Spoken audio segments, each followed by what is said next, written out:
Hey, my name is Dr. Robert Clay Williams. I go by Clay, and I practice urology in Tyler, Texas. Well, I'm originally from Texarkana, Texas. I originally went to medical school after college with the idea that I'd be a general surgeon, doing colorectal operations, appendectomies, whatnot.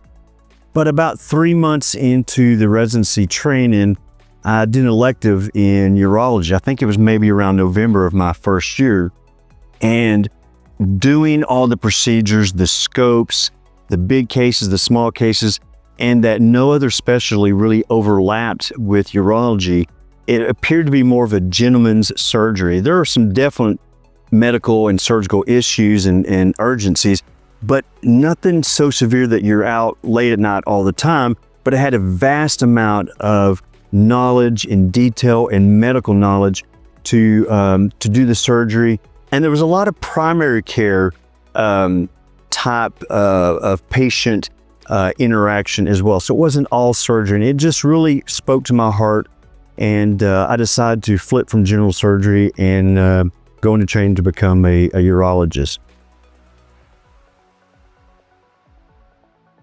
Most men and women who train in urology really get trained to be, general urologists, where they treat enlarged prostates and kidney stones and male and female sexual dysfunction, kidney cancer, bladder cancer, prostate cancer. And then many of them go into a fellowship for additional training. I came out of urology as just a board certified urologist to do general urology. But I had this keen interest in male and female sexual medicine and reconstructive surgery, and really was drawn to erectile dysfunction and male incontinence and the placement of penile prosthetic implants for erectile dysfunction. And so as the years have progressed, that really has become my interest in male sexual medicine. To add more detail and further information on the last statement, I'm asked a lot of times by friends and family, and even sometimes patients, why did you choose specifically men's health? What was it about it in residency that really spoke to you? And then it progressed as you're in practice. It's kind of hard to say. It was just, there's something about the anatomy. There's something about the need for men to have treatment further than just simple erectile dysfunction with Viagra and Cialis and different medications. And I found it interesting that men seem to be a little apprehensive maybe in talking about the issues, maybe behind closed doors with their partner, with their friends.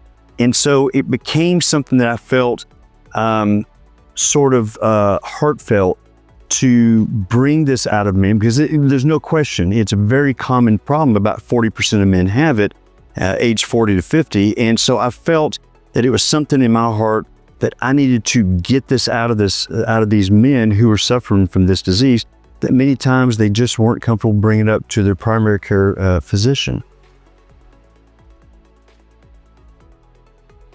One of the things I really want to convey in this video is how connected I am with men's health.